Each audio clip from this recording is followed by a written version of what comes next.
الحمد لله نحمده ونستعينه ونستغفره ونؤمن به ونتوكل عليه ونعوذ بالله من شرور أنفسنا ومن سيئات أعمالنا من يهده الله فلا مضل له ومن يضلله فلا هادي له ونشهد أن لا إله إلا الله ونشهد أن محمدا عبده ورسوله أرسله بالحق بشيرا ونذيرا. أعوذ بالله من الشيطان الرجيم. بسم الله الرحمن الرحيم.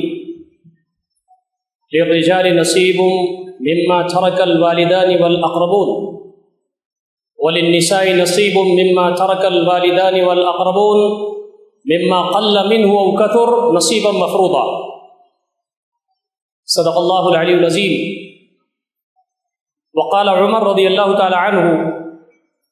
تعلموا الفرائض فإنها من دينكم. محترم سامعین خطبہ جمعہ، بزرگوں، نوجوان بھائیوں اور عفت مآب ماں اور بہنوں، السلام علیکم ورحمۃ اللہ وبرکاتہ. دین اسلام کا یہ بڑا امتیاز ہے کہ اس نے زندگی کا کوئی گوشہ، ایسا کوئی زاویہ نہیں چھوڑا جس کے بارے میں اس نے رہنمائی نہ کی. آدمی اس دنیا میں اپنی زندگی جیسے بھی گزارتا ہے اس کے بارے میں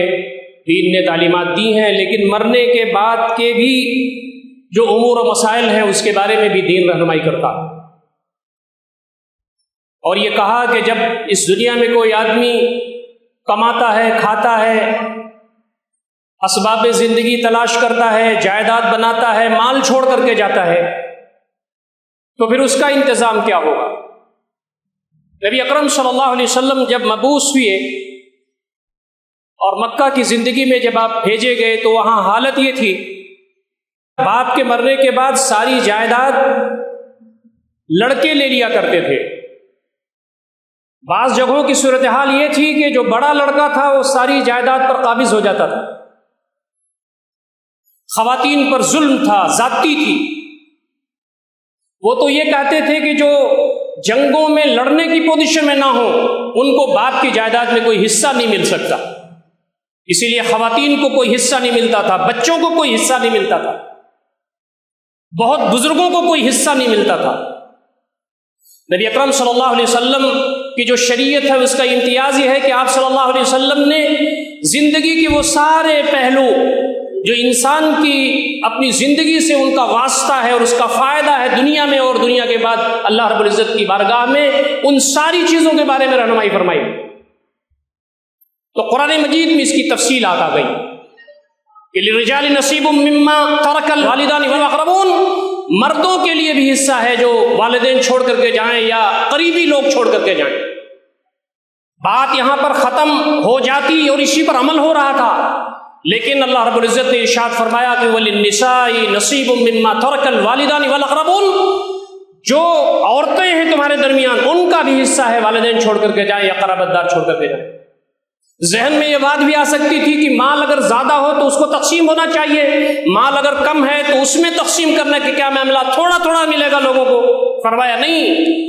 مما قل منہ او کثر، چاہے مال تھوڑا ہو چاہے مال زیادہ ہو. اور آگے یہ بات فرما دی گئی نصیبا مفروضا، یہ اللہ رب العزت کی طرف سے فرض. ہمارے درمیان بسا اوقات نماز کی طرف، روزوں کی طرف، تسبیحات کی طرف، اللہ سے تقرب کی طرف، اللہ رب العزت کی بارگاہ میں عبادات بجا لانے کی طرف بظاہر زیادہ توجہ ہوتی ہے، اور معاشرے اور سماج میں وہی آدمی نیک مانا جاتا ہے جس کی پیشانی پر گھٹے ہوں، جو نمازوں میں بڑی دلچسپی لے، روزے رکھے اور بسا اوقات نفلی روزے رکھے اور لوگوں میں بڑا دیندار مانا جاتا ہو. لیکن قرآن مجید یہ بیان کرتا ہے کہ دیندار وہ ہے جو معاملات میں بھی دیندار ہو، حقوق میں بھی دیندار ہو، لوگوں کے ساتھ اس کے تعلقات اچھے ہوں. اس لیے کہا گیا کہ جب والد مر جائے یا کوئی رشتہ دار مر جائے تو اس کا جو ترکہ ہے وہ بھی ویسی پٹنا چاہیے جیسے دین اسلام چاہتا. عبادت کر لینا بہت آسان کام ہے، 2-4-10 رکعت نفل پڑھنا بہت آسان کام ہے، بلکہ کبھی کبھی روزے رکھ لینا بھی بہت آسان کام ہو جاتا ہے. لیکن اللہ کے راستے میں مال خرچ کرنا یا اللہ کے راستے میں حقوق دینا اور مال کا ڈسٹریبیوشن ویسی ہو جیسے اللہ رب العزت چاہتا ہے، یہ بڑا مشکل کام ہے. یہ دین کا امتیاز ہی ہے کہ جہاں عورتیں کچلی جا رہی تھیں، جہاں عورتوں پر ظلم ہو رہا تھا، تشدد ہو رہا تھا، نبی رحمت صلی اللہ علیہ وسلم نے عورتوں کو اوپر اٹھایا اور کہا یہ تمہاری بیٹیاں ہیں، بیٹیوں کی حیثیت سے جنت تمہارے لیے واجب ہو جاتی ہے، 1 بیٹی 2 بیٹی 3 بیٹی 4 بیٹی جتنی بھی بیٹیاں ہیں سب جنت کی ٹکٹ ہے۔ یہ تمہاری جو بہنیں ہیں یہ تمہارے لیے امتیاز کا ذریعہ ہیں، وقار کا معاملہ ہے تمہارے لیے، ان کے ساتھ اچھا برتاؤ کر کے تم کو جنت مل جانے والی ہے۔ بیوی کا معاملہ یہ ہے کہ بیوی تمہاری شریک حیات ہے، تمہارے بچوں کی ماں ہے، خیرکم خیرکم لأہلی وانا خیرکم لأہلی، تم میں بہتر وہ ہے جو اپنی بیویوں کے لیے بہتر ہو، میں تم تمام نے اپنی بیویوں کے لیے سب سے بہتر ہو۔ اور ماں کے ساتھ یہ برتاؤ فرمایا کہ جہاں بیٹی کو عزت دی اور جہاں بہن کو وقار دیا اور بیوی کو احترام دیا، وہاں ماں کے قدموں میں جنت ڈال دی اور کہا کہ یہ وہ ہے جس کے قدموں میں تم بیٹھو گے، اس کی تم خدمت کرو گے، تمہیں جنت ملے گی۔ اور یاد رکھیے ترکے میں اور میراث میں جو خواتین کو حصہ دیا یہ اللہ رب العزت کی طرف سے ایک تحفہ ہے جو خواتین کو دیا گیا ہے، اور مردوں پر فرض ہے، اور ذمہ دار جو شخص پر فرض ہے، چاہے وہ بیٹی ہو تو اسے ملے گا، چاہے وہ بہن ہے تو اسے ملے گا، چاہے وہ بیوی ہے تو اسے ملے گا، چاہے وہ ماں ہے تو اسے ملے گا۔ یہ اللہ رب العزت نے جو بڑا انعام کیا ہے شریعت اسلامیہ پر، ہم تمام پر، ہم نے بسا اوقات اس کو نظر انداز کر دیا ہے۔ کتنے خوش قسمت ہیں وہ، قابل مبارکباد وہ لوگ ہیں جو باپ کے مرنے کے بعد، عزیز اقربا کے مرنے کے بعد وہ خواتین اور بچوں کا بھی اس میں حصہ لگاتے۔ اس کے ساتھ ساتھ یہ بات بتائی گئی کہ یہودیت کے ہاں بھی صرف لڑکوں کو مل جاتا ہے حصہ، نصرانیت میں اگر لڑکے نہیں ہیں تو پھر لڑکیوں کو ملتا ہے۔ اور وہ مذہب جس سے ہم اور آپ کو واسطہ ہے، جس میں ہم رہ رہے ہیں اور جن کی بسا اوقات ذاتیاں ہمارے اوپر ہوتی ہیں، اور بہت ساری چیزیں ہیں جس کو ہم ہندوستان کے اندر دیکھ رہے ہیں، ان کے یہاں تو باپ کے گھر سے رخصتی کے بعد پھر ماں باپ کے ہاں کچھ بھی نہیں بچتا، اور اگر شوہر مر جائے تو ترکے میں حصہ دینا تو درکنار، زندہ رہنے کا حق ہی چھین لیتی ہے شریعت۔ لیکن بعد میں انہوں نے اس پر غور فکر کیا اور بعد میں جو ہندو ایکٹ آیا اس میں کچھ ترمیمات انہوں نے کر کے پیش کیا۔ لیکن یاد رکھیے یہ دین فطرت ہے، یہ اللہ رب العزت کا دیا ہوا دین ہے، اس میں ساری تفصیلات موجود۔ تم یہ جو چیزیں تقسیم کرو گے اس کا کیا معیار ہوگا اس کو بھی بتا دیا اللہ رب العزت، اور اس کے بارے میں فرمایا یوصیکم اللہ فی اولادکم، یوصیکم اللہ فی اولادکم، اللہ تعالیٰ وصیت کرتا ہے تم کو تمہارے بچوں کے سلسلے میں، کیسے اپنے لڑکوں اور لڑکیوں کے بارے میں کیسے تم میراث تقسیم کرو گے، تو فرمایا للذکر مثل حظ الانثیین، لڑکے کو ڈبل ملے گا، لڑکی کو سنگل ملے گا، یا یوں کہہ لیجئے کہ لڑکی کے حصے کا ڈبل ملے گا لڑکے کو۔ نماز کے بارے میں تفصیلات قرآن مجید میں موجود نہیں ہیں، اقیم الصلاۃ، نماز پڑھو، نبی اکرم صلی اللہ علیہ وسلم نے تفصیلات بتائی ہیں۔ وآتوا الزکاۃ، زکوٰۃ کو دو، قرآن مجید میں تفصیلات موجود نہیں ہیں، نبی اکرم صلی اللہ علیہ وسلم نے تفصیلات بتائی ہیں۔ اور روزے کے بارے میں تفصیلات قرآن مجید میں بہت کم ہیں، نبی اکرم صلی اللہ علیہ وسلم نے تفصیل کے ساتھ بتائی ہیں۔ حج کے بارے میں قرآن مجید میں تفصیلات کچھ ہیں، لیکن بہت ساری تفصیلات قرآن مجید کے علاوہ نبی اکرم صلی اللہ علیہ وسلم نے بتائی ہیں۔ لیکن میراث تم کیسے تقسیم کرو گے، مرنے کے بعد تمہارا جو ترکہ ہے وہ کیسے تقسیم ہوگا، اللہ رب العزت نے بہت تفصیل کے ساتھ قرآن مجید میں بیان کر دیا ہے، تاکہ شریعت کے اندر کوئی اٹھ کر کے یہ نہ کہہ دے کہ نبی اکرم صلی اللہ علیہ وسلم کی فلاں حدیث میں ضعف ہے، اور یہ حدیث جو نمبر 1 کی نہیں ہے، نمبر 2 کی ہے۔ اور بڑی خوبصورت بات یہ ہے دوستوں اور ساتھیوں، جو مال جمع کر کے رکھتے ہیں، جو بہت زیادہ بنگلے محلات بناتے ہیں، اس زمین پر اپنی 7 پشت کا انتظام کر کے اس دنیا میں جانا چاہتے ہیں، ان کے لیے بڑی خوبصورت بات یہ ہے کہ جب آدمی مر جاتا ہے اور ترکہ جو کروڑوں کا ہے تقسیم ہوتا ہے، تو وہ شخص جس کا وہ مال ہے اس کا کوئی حصہ نہیں ہوتا ہے۔ یہ ہمارے لیے عبرت کا مقام ہے، یہ ہمارے لیے سوچنے کا مقام ہے کہ ہماری گاڑھی کمائی سے حاصل شدہ مال جب وہ تقسیم ہوگا ہمارے لڑکوں، ہمارے لڑکیوں اور اعزاء و اقربا میں، تو ہم وہ شخص ہوں گے جس کا کوئی حصہ نہیں لگایا جائے گا۔ یہ بڑی گویا کی عبرت کی بات ہے کہ ایک فیملی کا واقعہ یہ ہے کہ باپ نے بہت کچھ بچوں کے لیے بنایا اور بہت کچھ بچوں کے لیے جتن کیا۔ وہ کبھی کبھی کسی وقت کھانا بھی نہیں کھاتا تھا کہ میرے بچے ذرا آرام و عیش کی زندگی گزارے۔ اس نے گھر بنایا، محلات بنائے، دکانیں بنائیں، اس نے بینک بیلنس کیا، اس نے پراپرٹی بنائی، اور اس زمین دنیا سے چلا گیا۔ جب اس کی میراث تقسیم ہوئی تو کسی کو 80 لاکھ، کسی کو 90 لاکھ، جو تھا، بہنوں کو بھی ملا، ماں کو بھی ملا 10-15 لاکھ کے آس پاس۔ ماں کی آنکھوں میں آنسو تھے، بچوں کو اس نے اکٹھا کیا اور کہا بیٹو تمہارے باپ نے دنیا میں تمہارے لیے سب کچھ کیا، میں چاہتی ہوں کہ ایک مسجد تمہارے باپ کے لیے بنا دی جائے، میرا جو حصہ ہوتا ہے کیش میں 10-15 لاکھوں میں دیتی ہوں، تم لوگ صرف 5-5 لاکھ روپے دے دو، تمہارے باپ کے لیے صدقہ جاریہ کے لیے ایک مسجد بن جائے۔ بچوں نے کہا اماں آپ اپنی رقم دے دیجئے، ہم اپنی رقم دینے کی پوزیشن میں نہیں۔ یہ ہمارے لیے نصیحت ہے، یہ ہمارے لیے عبرت ہے۔ آج ہمارے ہاتھوں میں پیسے ہیں، آج ہمارے ہاتھوں میں دولت ہے، ہم اللہ رب العزت کے راستے میں وقف کریں، اللہ رب العزت کے راستے میں بندگان خدا کی خدمت کریں، اللہ رب العزت کے دین کی اشاعت کے راستے میں جو ریکوائرمنٹس منہ کھولے کھڑی ہیں اس میں خرچ کریں۔ اس دن کا انتظار نہ کریں جب ہمارے ہاتھ میں کچھ بھی نہ ہوگا اور ہم افسوس کریں گے کہ کاش کہ اللہ رب العزت کے راستے میں ہم خرچ کر لیں۔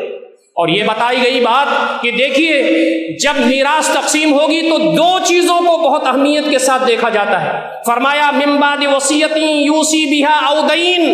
یہ میراث تقسیم ہوگی 2 چیزوں کو دیکھنے کے بعد، ایک تو وصیت اور دوسری قرض۔ آپ اندازہ کیجئے قرض کے بارے میں نبی اکرم صلی اللہ علیہ وسلم فرماتے ہیں کہ جس شخص پر قرض ہوتا ہے قبر میں اس کے اوپر گویا کہ معاملہ اچھا نہیں ہوتا۔ آپ صلی اللہ علیہ وسلم جب جنازے کے پاس آتے تھے جنازے کی نماز پڑھانے تو آپ پوچھتے تھے کہ اس شخص کے اوپر کوئی قرض ہے؟ لوگ کہتے تھے ہاں اس کے اوپر قرض ہے۔ تو آپ کہتے تھے ہے کوئی ضامن جو اس کا قرض ادا کر دے؟